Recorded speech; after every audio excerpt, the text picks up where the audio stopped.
Evolve होकर के यहाँ तक आए हैं कि मैं आप सब यहाँ उड़ान मंच पे हैं, जहाँ हम अपने विचारों को उड़ान दे पा रहे हैं।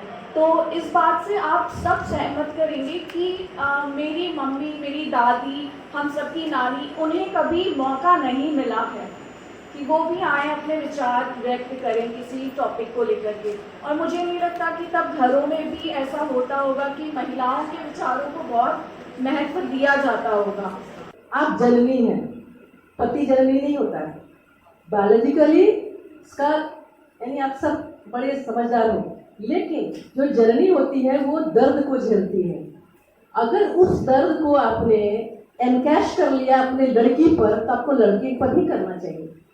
लड़की को आप क्या शिक्षा देते हो? आपको दूसरे घर जाना है, उस हिसाब से रहना है, जोर से बोलना नहीं है, यानी टॉलरेंस टॉलरेंस टॉलरेंस के लिए होता है। इसलिए मेरा एक ही कहना है, चाहे हालात कुछ भी हो, मगर संस्कार अच्छे दो अपने बच्चों को, चाहे बेटी हो चाहे बेटा हो। संसार तो लड़का और लड़की से ही बनेगा और दोनों का ही दायित्व है इस सृष्टि को बनाए रखने का। और जिनका बेटा है उनसे मैं चाहूंगी कि जितना आप एक बहू से एक्सपेक्टेशंस रखते हैं, तो आप बेटे से भी उम्मीद रखिए कि टूटते रिश्ते जिम्मेदार कौन? मेरे हिसाब से टूटते रिश्ते के लिए जिम्मेदार सिर्फ एक व्यक्ति नहीं, तो व्यक्ति के विचार है जो उनको उनके संस्कारों से मिलते हैं। जिस तरह से हमारी हाथों की पांचों उंगलियां एक जैसी नहीं होती, वैसे ही हमारे विचार एक जैसे नहीं होते। हमारी वाणी से निकल के क्लेश का कारण बनते हैं। इसलिए मेरा मानना ऐसा है कि हमारे परिस्थिति के अनुसार हमारे विचारों को बदलना चाहिए, एक दूसरों की बातों को समझना चाहिए।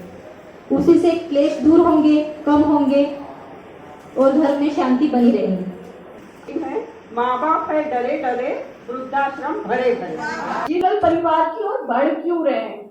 क्या ऐसी मजबूरी हो जाती है कि बहू बेटा ये डिसीजन लेते हैं कि वो बुजुर्ग माता पिता को छोड़ करके अलग हो रहे हैं? तो इस सब चीज पे हमको जरूर सोचना चाहिए कि कहीं गलती बुजुर्गों से तो नहीं हो रही है। सिर्फ आप बेटियों को क्यों दोष दे रहे हैं? कहीं बेटे का भी तो कोई दोष नहीं है। जो संस्कार माँ के दूध के साथ बच्चों की रगों में जाने चाहिए थे, वो तो हमने उनसे छीन लिए। तरफ इंटरेस्ट नहीं लेना, फिर धीरे धीरे बात खुली तो पता चला कि उसका कहीं और अट्रैक्शन था। उनकी बात वहाँ खत्म हो गई, सबने सपोर्ट किया। भाई सही बात है कि इतना बच्ची उसके साथ इतना कॉम्प्रोमाइज करने की कोशिश कर रही है और वो लहरा रही और बहुत रीच, तो ये सब हुआ और उनका डाइवोर्स हो गया। फिर कुछ तो जो विमेन एम्पावरमेंट फेमिनिज्म की अगर हम बात करते हैं तो इसकी ज़रूरत तो थी। कि आप जब शादी करते हैं ना तो आप बहुत सारा अरमान पाल लेते हो, बहुत ज़्यादा, क्योंकि आपने पिक्चर देखी रहती, हिंदी टिपिकल पिक्चर, 2 घंटे में पूरा यानी सब good goings, good happenings. But नारी हूँ मैं, नारी हूँ ना किसी से हारी हूँ, फिर भी तू ऐसे कैसे भटक के तू जा रही है। उसी राह पे तू चलना है, उसी राह पे तू आया है, क्योंकि तेरे बच्चों को तुझे तो संस्कार देना है। Thank you. संस्कारों के नाम पे आप सिर्फ बेटियों को एडजस्टमेंट नहीं सिखा सकते हैं।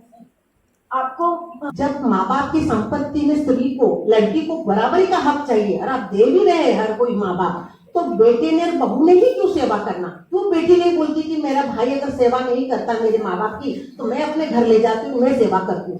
तब माँ बाप भी नहीं जाना चाहते, क्यों नहीं जाना चाहते? बहू की जिम्मेदारी अपने सास ससुर के लिए, तो दामाद की जिम्मेदारी अपने सास ससुर के लिए भी उतनी ही है। बेटी बचाओ बेटी पढ़ाओ सिर्फ ये नारा लगाने से कुछ नहीं होगा। जितने एक पुरुष का दायित्व है समाज के लिए, उतना ही नारी का भी है। हम सिर्फ 4 दीवारी में बंद रह करके एक सभ्य समाज की बात नहीं कर सकते हैं। और अपना हिस्सा मांगकर देखो, सारे रिश्ते बेनकाब हो जाएंगे, और अपना हिस्सा छोड़कर देखो, सारे कांटे भी गुलाब हो जाएंगे। तो आप एक गिलास पानी ले जाके उसे दे सकते हो, इसमें ईगो कहाँ से आया?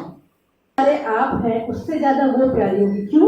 क्योंकि वो दूसरे घर से आई है। अगर उस समय हम वृद्धावस्था को जीवन की अनिवार्यता के रूप में स्वीकार करें, न कि बोझ के रूप में। यह ये कहीं पे भी नहीं लिखा है कि घर का काम सिर्फ स्त्री ने करना चाहिए। किचन का काम जेंट्स भी कर सकते हैं।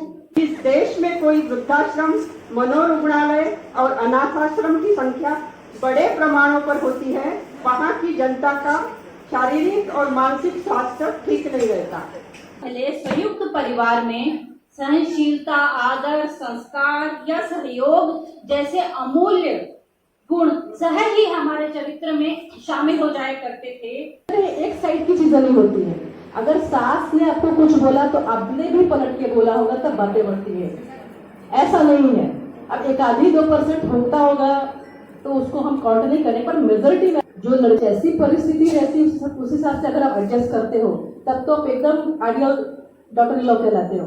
हर जगह आपकी तारीफ होती है। लेकिन कुछ आप बिना परिवार के नहीं रह सकते हैं। आपको जरूरत पड़ती है बड़ों के आशीर्वाद की, उनके साथ की हर वक्त जरूरत पड़ती है। जब आप बीमार हैं, आप अकेले हैं, तो जोमेटो और स्विगी के अलावा आपके पास दूसरा कोई ऑप्शन नहीं है। तो संयुक्त परिवार में रहे, लेकिन एक का इत्तेफाक से ट्रांसफर उस शहर में हो गया जहाँ उसके पेरेंट्स थे। अब लड़की ने आगे बात की जहाँ पेरेंट्स है वहाँ मैं नहीं जाऊंगी, मैं नहीं रहूंगी। अगर आपको जॉब करना है यहाँ करिए, नहीं तो मैं वहाँ नहीं जाऊंगी।